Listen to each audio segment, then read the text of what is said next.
我は最果ての魔王ディープブリザードである。みな、こんにちブリザードであるぞ。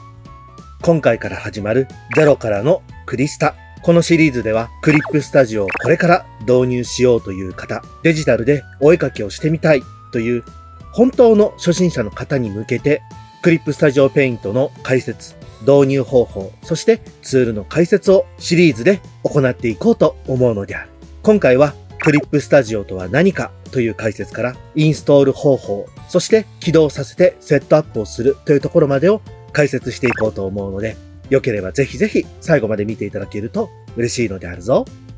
また、このチャンネルではクリップスタジオに関する講座動画を多数投稿しておるので、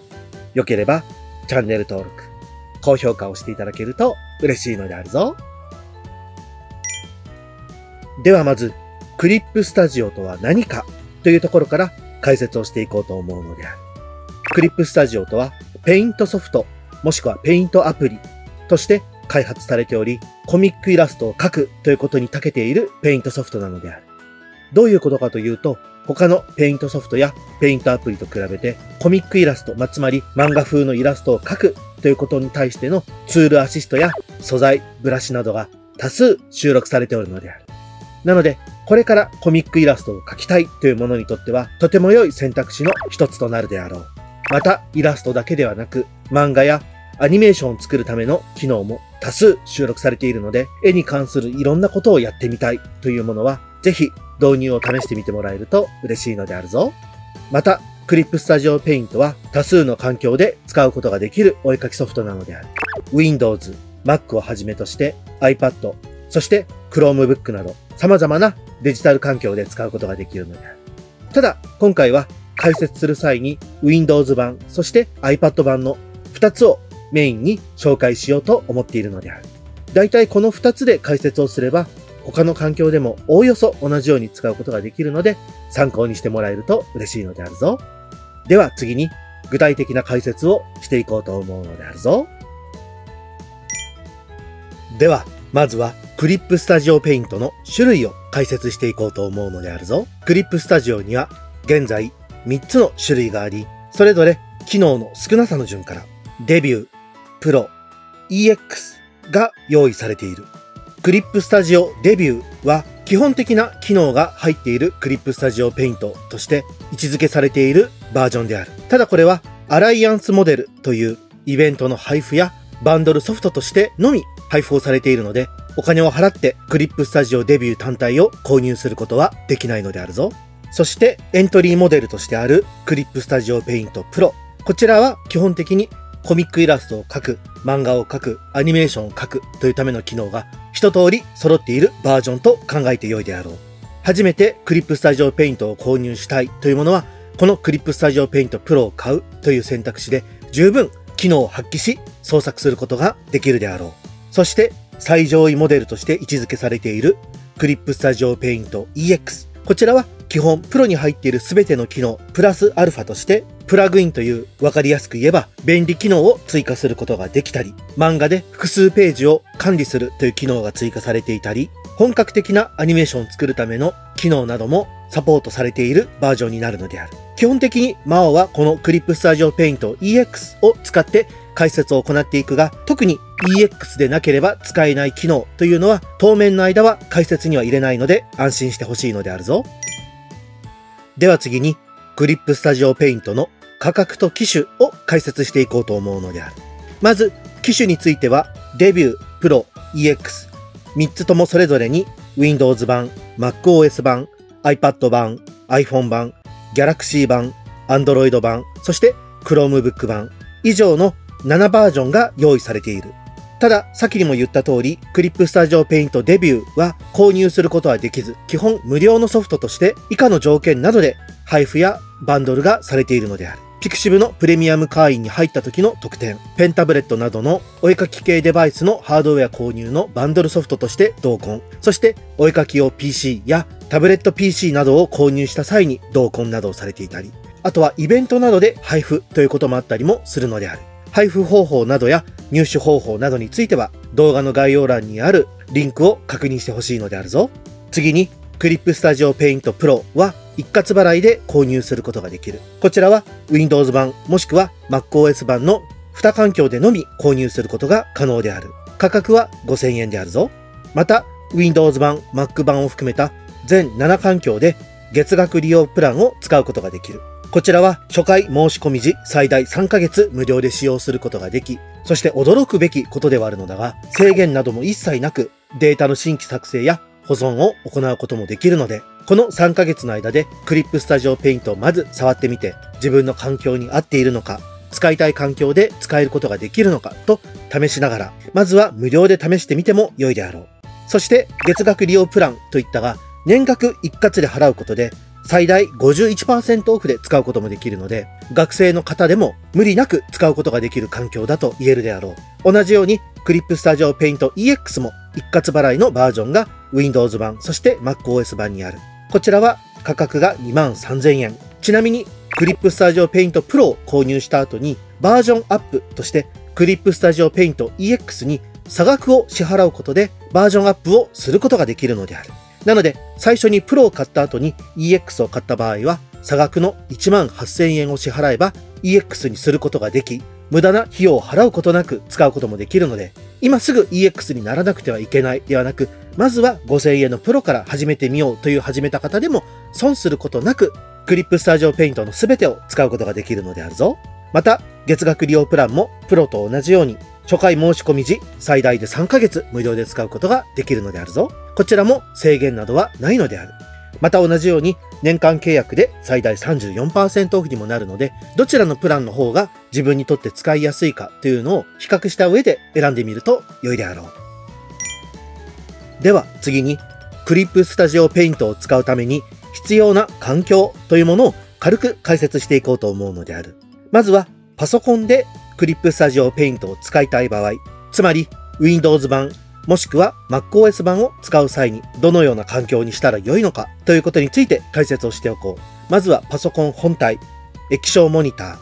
キーボード、マウスなどの文字入力やマウスカーソルを動かせるものを用意すると良いであろう。必要になる動作環境などについては画面に表示しておるもの以上の環境であれば問題なく使うことができるであろう。また最近ではパソコンショップなどでクリップスタジオペイント推奨モデルというお絵かきに特化したパソコン本体を販売しているところもあるので、そのようなところでチェックしてみるのも良いであろう。Mac に関しては現状発売されているモデルであれば MacBook Air や Mac mini で十分お絵かきをすることができるので参考にしてもらえると嬉しいのであるぞ。詳しい動作環境などについては公式サイトを確認してほしいので、その該当ページのリンクを動画概要欄に貼っておこうと思うのである。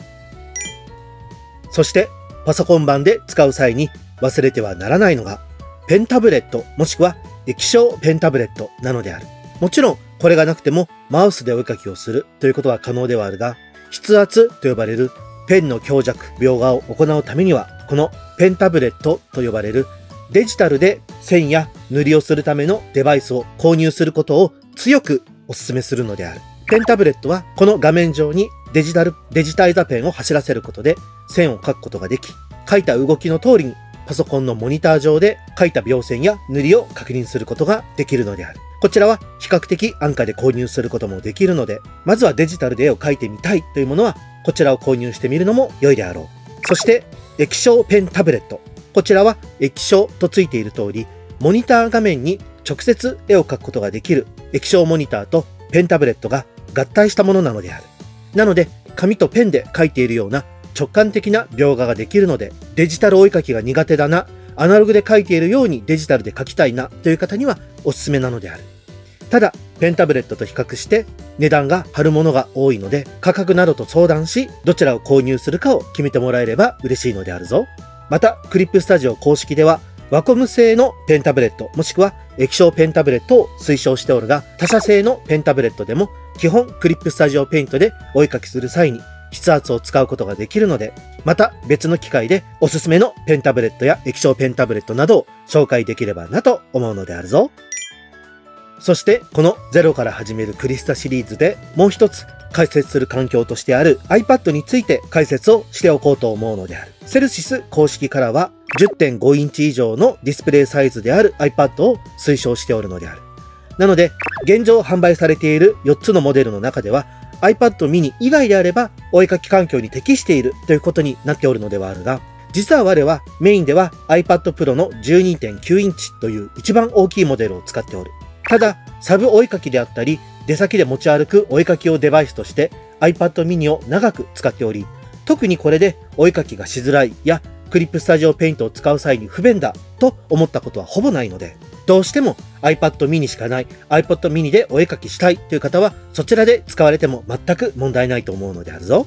また、Bluetooth で接続できるキーボードを用意してもらえると嬉しいのであるぞ。こちらはなくても良いのではあるが、Windows 版や Mac 版で使えるショートカットを iPad 版のクリップスタジオでも同じように使うことができるので、覚えておけば便利な場面はたくさんあると思うのであるぞ。では、基本的なクリップスタジオについて、そして導入環境についての解説はここまでにして、いよいよ次からはクリップスタジオのインストールを解説していこうと思うのであるぞ。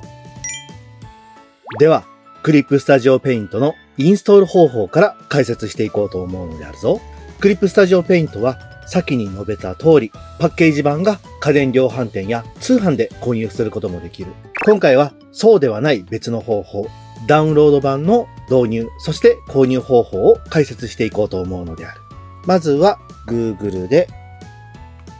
クリップスタジオペイントと入力して検索を行おう。するとクリップスタジオ .net の公式サイトが出てくるので、こちらをクリック。まずは EX 版のダウンロードを行うと思うのである。こちらの無料体験をクリックしても良いであるし、上のダウンロードをクリックしても良いであろう。じゃあちょっと上のダウンロードからクリックしよう。で、ライセンスを持っている、もうすでに購入してライセンスを持っているので、こちらの For Windows をクリックしよう。すると、下でダウンロードが始まるので、ダウンロードが終了するまで待っていよう。では、ダウンロードが完了したら、CSP の setup.exe をクリックしよう。すると、インストール用のウィザードが出てくるので、設定に従いながらインストールを進めていこう。そしてインストール先が出てくるので、とりあえずプログラムファイルのセルシスというフォルダを自動で作ってくださるので、こちらで次へを選択しよう。言語選択は、使っている言語に合わせて使えば良いので、日本語のまま次へを選択しよう。これでインストールの準備が完了したので、インストールを、あとはインストールが完了するまで待てば良いのである。では、iPad でクリップスタジオペイントをインストールする方法を解説していこうと思うのであるぞ。まずはアプリストアを立ち上げて、検索からクリップスタジオと検索すれば、検索候補にクリップスタジオペイントと出てくるので、そちらを選択しよう。するとクリップスタジオペイントが2つ出てくるが、クリップスタジオペイントと書かれている方をインストールしよう。クリップスタジオペイント for iPhone はiPhone にインストールする場合のクリップスタジオなのである。こちらは今回使わないので、こちらのクリップスタジオペイントをインストールしよう。今回以前インストールしたことがあるのでダウンロードのボタンになっているが、こちらでダウンロードしておこう。サイズが518メガ、プラスアルファファイルの保存容量などが必要なので、各 iPad のデバイスに残り容量がちゃんとあるかどうかを確認しておこう。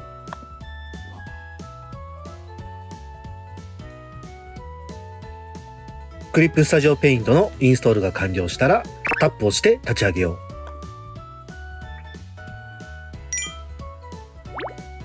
これで、クリップスタジオペイントを正常にインストールしましたということで、このウィザードを終了するために完了を押そう。インストールが完了すると、デスクトップ上にクリップスタジオのアイコンが出てくるので、こちらをダブルクリックして起動しよう。デスクトップ上にアイコンが表示されない場合は、アプリケーション内のセルシスというフォルダーからクリップスタジオを検索すると良いであろう。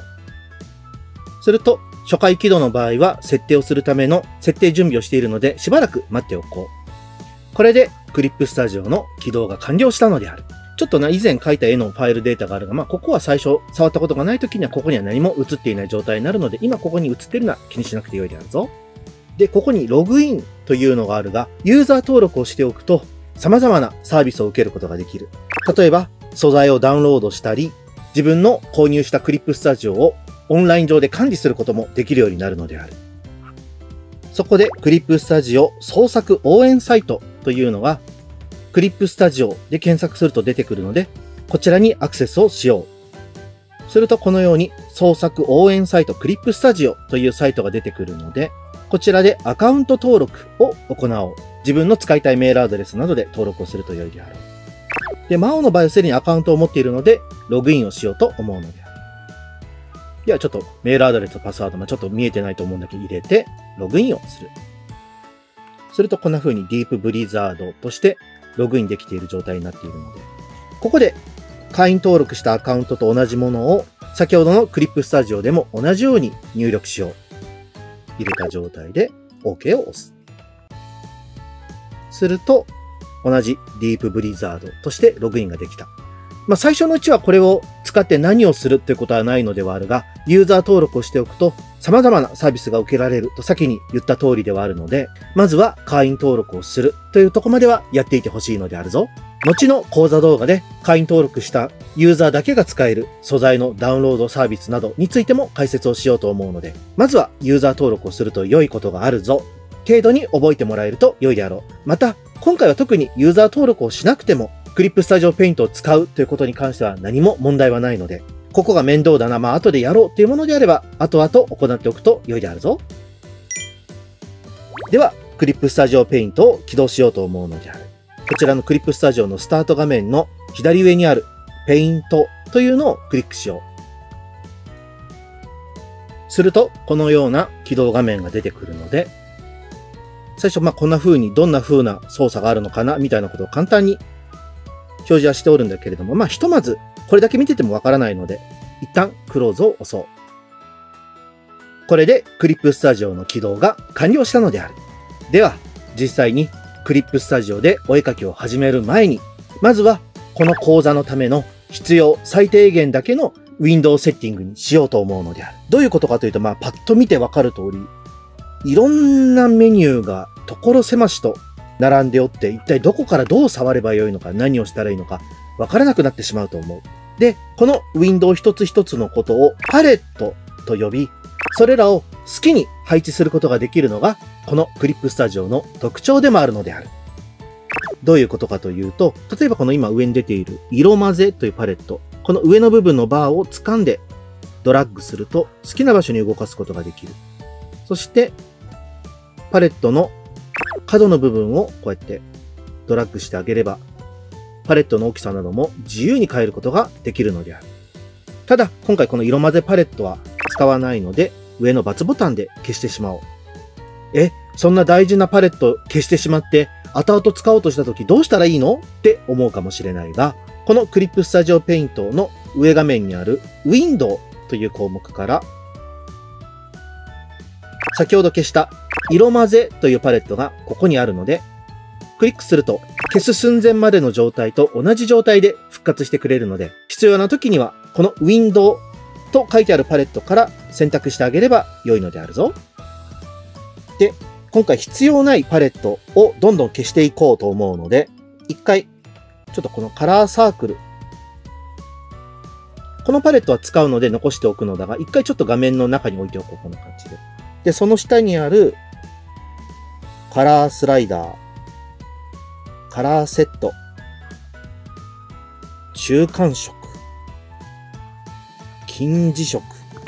そしてカラーヒストリー。この中で使わない、カラースライダー、中間色、近似色は消してしまおう。そしてこのブラシサイズというのを取り出して、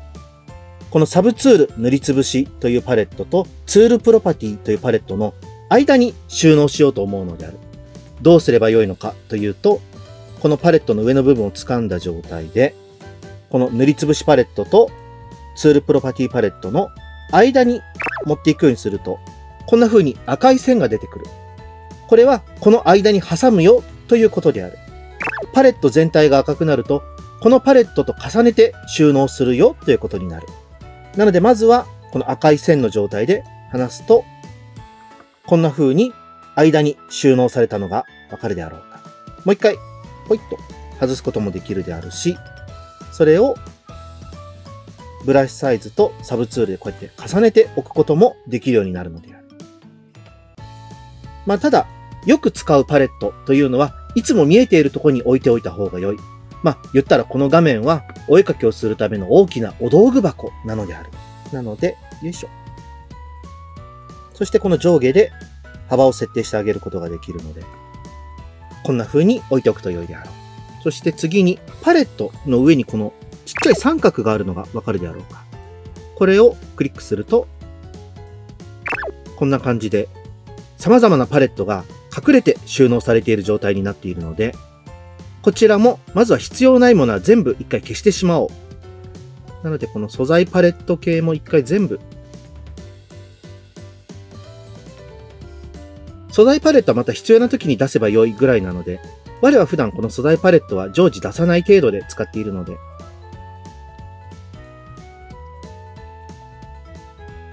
うやって全部出すと、そのパレットの列がなくなるのである。そしてナビゲーターパレットの横にあるサブビュー、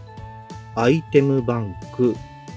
情報。この3つの中でアイテムバンクと情報は消してしまおう。そしてナビゲーターも一回取り出しておいて、で、ここから先は我がよく使う設定になるのだが、カラーサークルを、よいしょ。こんな風に先ほど置いてあった場所に配置する。そして、レイヤープロパティと書いてあるレイヤーにある、レイヤープロパティ以外のパレット、レイヤー検索、アニメーションセルは消してしまおう。そして、一番右下にあるレイヤーというパレットのところにも、ヒストリー、オートアクションというパレットがある。これも消してしまおう。ここにはカラーサークル、レイヤープロパティ、レイヤーだけが入っていれば良いという形にするわけであるな。で、ナビゲーターパレットをツールプロパティの下に我はこんな感じで配置しておる。で、カラーサークルの隣に、よいしょ、カラーセットを入れておこう。ここはこうやってクリックで切り替えれば良いっていう感じであるな。カラーヒストリーとサブビューはこんな感じでちょっと動かせるようにどこかにくっつけたりしないまんま置いておくのが我はよく使う方法なのである。そしてちょっとこのままだと幅が狭くてパレットに行き来がしづらいので、ウィンドウのメニューバーのウィンドウのパレットドックからパレットドック幅を固定するというところにチェックが入っているので、これをチェックを外しておこう。チェックがすでに外れているものはそのままで良いであろう。こうするとパレットが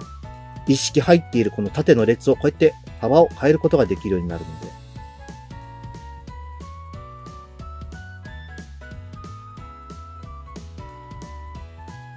こんな感じでちょっと幅を広くしてどこに何があるのかというのを分かりやすく置いておくと良いである。カラーヒストリーもちょっと横に伸ばしてあげるとこうやってアイコンが大きくなるので、過去に使った色っていうのを残しておくというところなんだが、これがあると楽なので我はよく残しておるんだ。そして実はちょっと分かりづらいんだが、この下に、よいしょ、こんな感じでタイムライン4面図というパレットも下に収納されている。これはアニメーションとか資料とか見るときに必要になるんだが、今回は必要ないので、よいしょ。これもパレットドックから取り外して、で、消してしまおう。画面全体がスッキリしたのがわかるであろうか。これで Windows 版の Clip Studio Paint を始めるための、まずはお道具箱の整理ができたのである。なので、必然的に必要になってくるパレットというのがわかるであろうか。お絵かきをまだ始める前にもこれで始められるのかなと思っておる者おるかもしれないが、申し訳ない。もうちょっとだけ作業が必要になるのである。それが環境設定なのである。メニューのファイルの環境設定という項目を開いてもらおう。すると、このようなパレットが出てくるので、この左の項目の定規単位から長さの単位をピクセル px からミリメートルに変更してもらおう。こうすると、我は長く業務をしているので、何ミリ×何ミリの絵で描いてください。や、線の太さは何ミリでお願いします。などのような細かい指示があって、長くこのミリ表示を使っているので、こちらのミリ表示にしておく。そして、カーソルの項目から上3つのブラシ系カーソル、ペン系カーソル、消しゴム系カーソルはブラシサイズにしていてほしいのである。そして図形系カーソルは十字、塗りつぶし系カーソルは照準、表示系カーソルはツール固有、そして線修正系カーソルはブラシサイズにしていてほしいのである。このカーソル形状、最初どういう意味かわからないっていうものもいるかもしれないが、どんなカーソルに変形するのかというのを指定できる程度で覚えていてほしいので、よくわからないものはまずはこの設定にしておくと、これからの魔王の講座で同じような画面表示になるので使いやすくなると覚えていてほしいのであるぞ。では、その設定が済んだら、OK を押そう。位置情報、使用情報自動的に送信と出るので送信をするにしておこう。で、ここでクリップスタジオペイントのご利用準備と出るので、クリップスタジオのサイトで作ったアカウントでログインをすることができる。これは Windows 版のクリップスタジオペイントのインストール状況での解説でコーナーがあるので、そちらを確認してみてほしいのである。これでアカウントを登録できればご利用の準備ができましたと出る。起動するとこういうイントロダクションという画面が出てきて、大まかなツールの使い方みたいなことを解説してくれておるのではあるが、左上のバツで消しておこう。で、現在このご利用いただくのに準備をしていると。ちょっとお待ちくださいということで待っておこう。これで立ち上げると、まずこんな風にタブレットで使用する用のパレット一覧が表示されているようになっているのである。これでも良いのだが、Windows 版の整頓で解説した通り、我の講座の中で使うパレットの整理整頓をしておこう。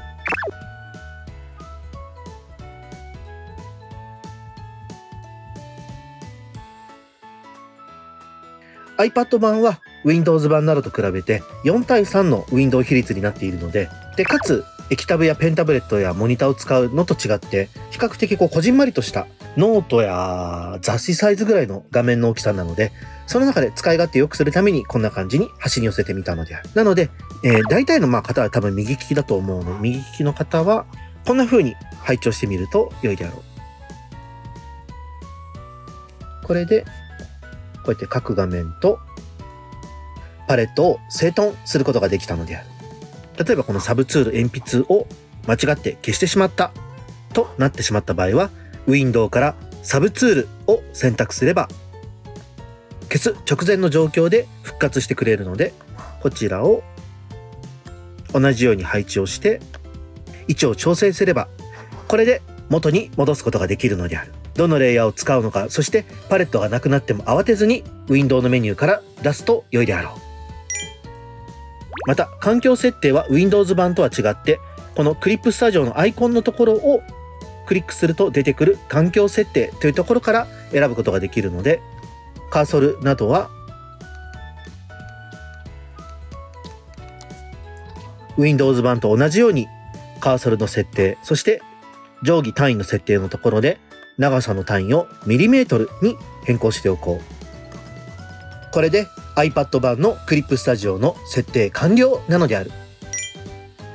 では長くなってしまったが、今回のまず導入と基本設定はここまでにしようと思うのである。次回の講座動画では細かい解説は置いておき、まずは皆に絵を描いてもらおうと思うので、次の講座動画を見る前までにこのクリップスタジオの設定にしておいてほしいのであるぞ。ではでは、なのである。動画のご視聴誠にありがとうなのであった。良ければチャンネル登録、高評価、そして SNS のフォローなどよろしくお願いいたすのであるぞ。